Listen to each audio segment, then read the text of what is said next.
Hello, friends. My name is Ariel Coburn, and I am an illustrator, aspiring author, and a special education major.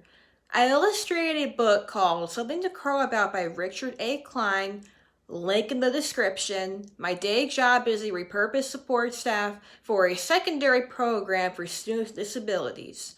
I also have Asperger's syndrome, which is now part of the autism spectrum. I hope you like this video, and let's get into this, shall we? Instead of reading the reviews prior to watching a bad film, I decided to walk in with an open mind and form my own opinion. I expected bad from this film, and my hypothesis is no different from the solution. The film starts with music, portrayed by Maddie Ziegler, performing her daily routine. Her grandmother feeds her 2 eggs and squirts ketchup, creating a smiley face. Then she braids her hair and goes for a walk. When asking for her needs, she says, "Make 2 eggs and braid your hair." So far, so good? Then, unexpectedly, her grandmother collapses and dies soon after. Her half-sister Zoo, Kate Hudson, receives a phone call about her death and visits her apartment, where music is visited by a police officer and begins having a meltdown, which is expected in a stressful situation. Zoo moves in, unaware of music's routine, and opens a folder with their grandmother's notes. Music wakes up, but since Zoo isn't a morning person, she reluctantly cooks the eggs, and once she leaves the room, Music says, "Braid your hair," which confuses Zoo because she thinks Music is telling her to braid her own when she has none. Music repeats herself, but Zoo insists she doesn't know how, and Music has a meltdown. This is where the film goes downhill, and it only gets worse and even more undoubtedly disturbing. This film isn't even about music, but about Zoo and her struggles with alcoholism, drug addiction, and her relationship with Ebo, Leslie Odom Jr. Throughout the film, he gives Zoo advice on how to care for Music because of his experiences with his younger brother that was like Music but died, hinted to have been killed, then mentioned that in his country, disabilities are associated with a curse. As the film goes on, Music's role slowly diminishes and becomes all about Zoo, and it becomes evident how much of a burden Music is perceived. On the elevator, Zoo urges Music not to have a meltdown, and if she did, to do it here, the elevator. Then Music begins playing with the fur, which is said to be very expensive. The climax is where Zoo relapses, goes to rehab again, and tries to send Music off to a facility, but talks herself out of it, and they both attend Ebo's brother's wedding. Zoo then realizes she needs to grow up, accept Music for who she is, and be a responsible caregiver. Then Tanner gives Music a therapy dog, which is the only part that made me smile, in the slightest. The end credits are the music video for Together, one of Sia's songs, which has far too many colors to count. I'll start with the good news and then the bad news. The good is that the choreography is beautiful, colorful, and pleasing to the eye, unless you have sensory issues, which are prevalent in those with ASD like myself. This is the bad news and where the film is problematic. I also like the songs and won't doubt that Sia is a talented musician, but I digress. If a film centers around an autistic protagonist, then I would expect that the producers would want to make it sensory friendly, so that would appeal to its target audience. However, who is the target audience? People with autism or their caregivers? You guessed it, they're caregivers. The bad news, the stereotypical movements, Music's facial expressions, her humming noises, the hand flapping, and the restraint scenes, which have killed people with autism in the past and are extremely outdated. The flashing scenes during Music's meltdowns, such as when she's stung by a wasp and revealed to be allergic, Music being rushed to the hospital afterward, and her swollen face, the domestic violence scene between Tanner's parents, his bleeding head from the impact of the fall, and oh gosh, the list goes on. If an acid trip were personified into a 90-minute film, this is it. But Zoo is a junkie, after all. So what if it's all in her head and music is a personification of her addiction? What's even more disturbing is how Sia partnered with Autism Speaks, a nonprofit that has spread conspiracy theories such as that vaccines cause autism, pseudoscience according to Media Bias Fact Check, and labeled a questionable source. It is also questionable where their donations go, but it has been reported a mere 4% are given to caregivers and families with autistic children. Most of their donations, I would imagine, have been used for propaganda. The infamous I Am Autism commercial and Finding a Cure. Ever thought that said cures and anti-vax propaganda are the reason people with autism face adversity to this day and suffer from internalized ableism and their caregivers subconsciously fearing them? However, Autism Speaks did tweet, Autism Speaks was not involved in the casting or production of the film. Representation matters, and we believe autistic actors should be given opportunities to play autistic characters. So, kudos to them, even if I to this day cannot forgive them for their past wrongdoings. Rumor has it an autistic actress tried playing music but had sensory challenges and subsequently withdrew from the project, prompting Sia to cast Maddie Ziegler, the teacher's pet. Some have questioned their relationship, and honestly, I can't blame them.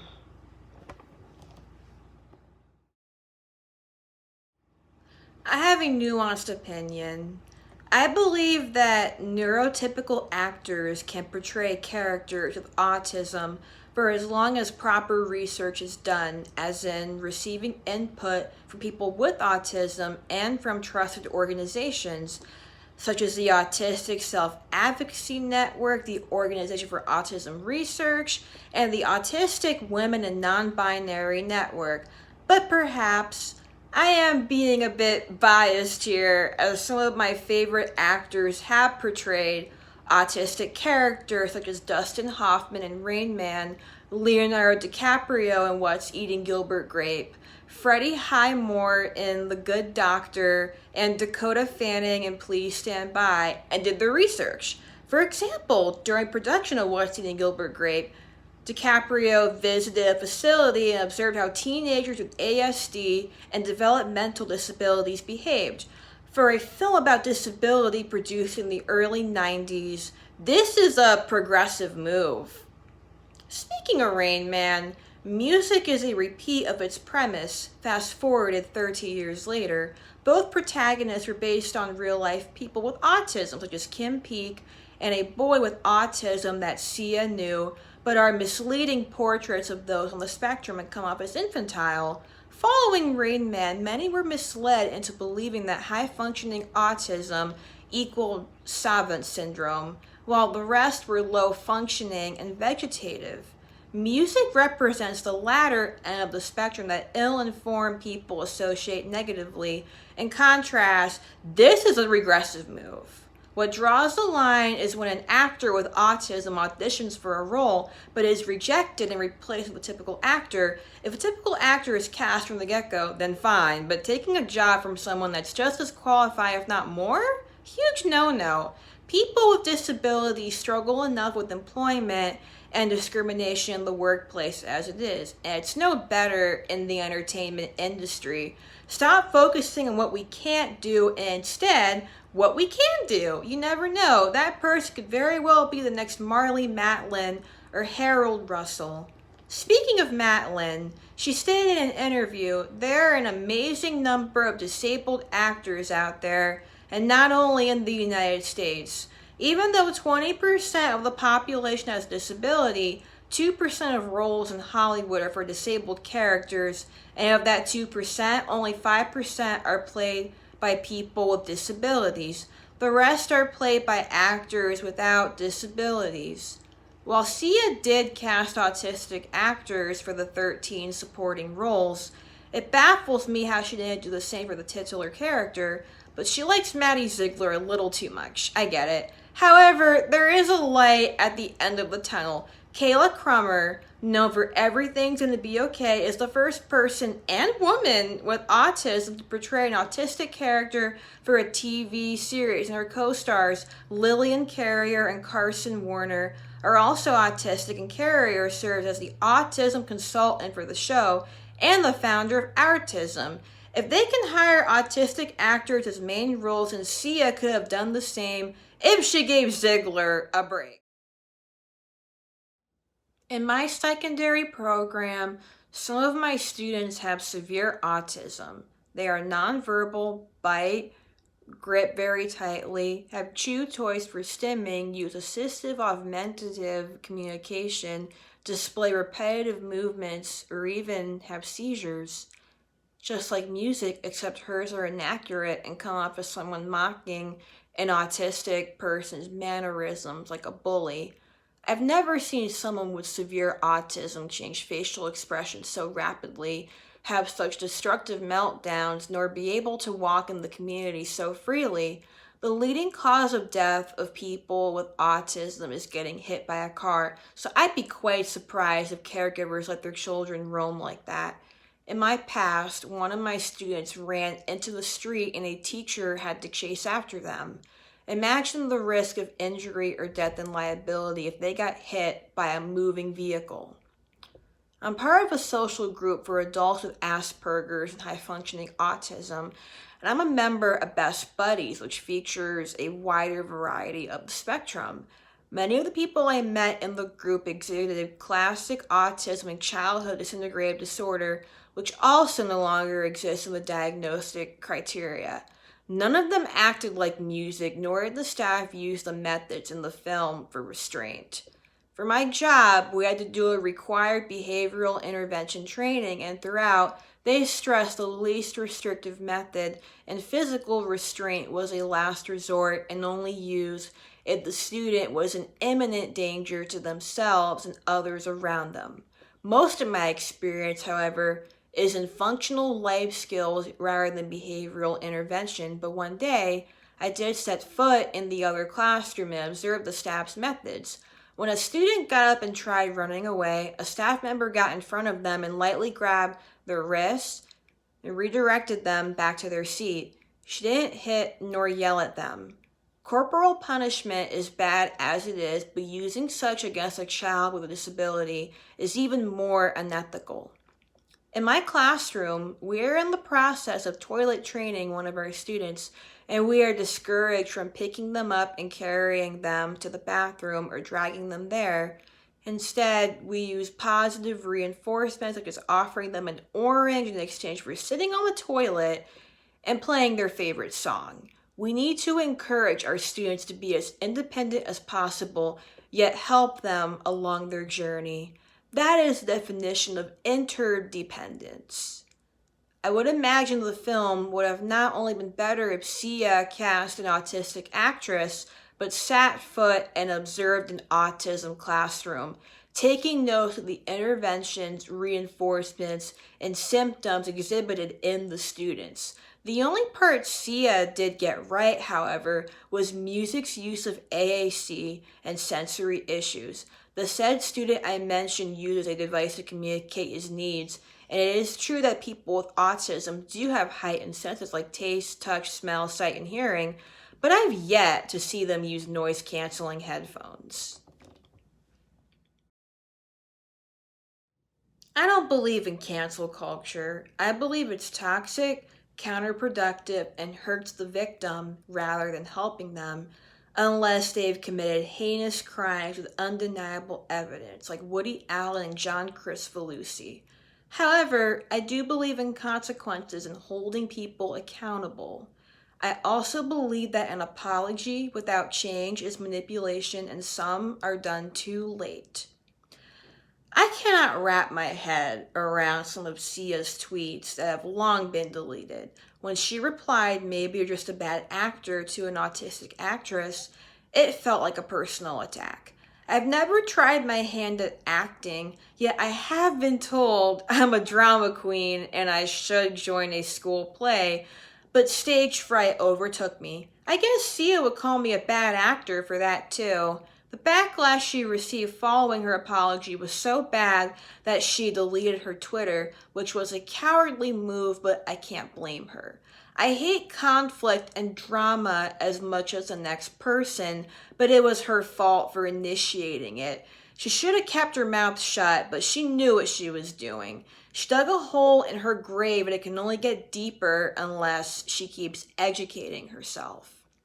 Future screenings of the film will issue warnings for the inaccurate depictions of restraint and have said scenes removed, but it couldn't have been done, period, if Sia did her research. Plus, she didn't issue her apology until February 2021, and the trailer was posted November 2020 when the backlash started. I hope she keeps her word, or else she is manipulating her audience and the disabled community at large. I won't wish ill on Sia, but I hope she learns her lesson to do her research and hire an autism consultant. If someone does something without telling nor asking you and they do it wrong, then of course you'd be upset. The autistic community is facing the same predicament, and we have every right to be upset.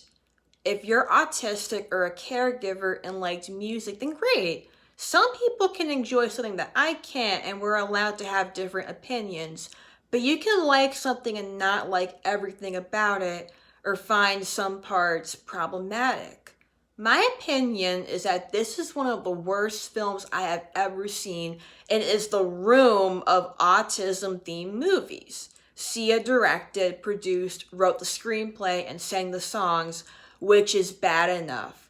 I haven't seen The Room from beginning to end, but from what I've seen, you'd have to be drunk and or stoned out of your mind to enjoy it. And music is one of those, unless you want to have a bad trip from the cringe-inducing visuals. We are allowed to have visions, but too much involvement on your own project can backfire. Like IEP meetings, filmmaking is a team effort that thrives equal input from various parties. The director, producer, screenwriter, actors, editors are the parent, social worker, principal, case manager, and therapist. To my fellow neurodivergent peeps and caregivers, I am so sorry we had to witness this abomination. Please do me a favor and don't waste a cent of your hard-earned pay like me. Hence why I watched it, so you wouldn't have to. Sia is rich enough and willing to make her richer. Let's hope that my $5.99 went to a good cause. We need positive representations instead of being portrayed as burdens to our families, friends, and caregivers. My name is Ariel Coburn, and thanks for watching.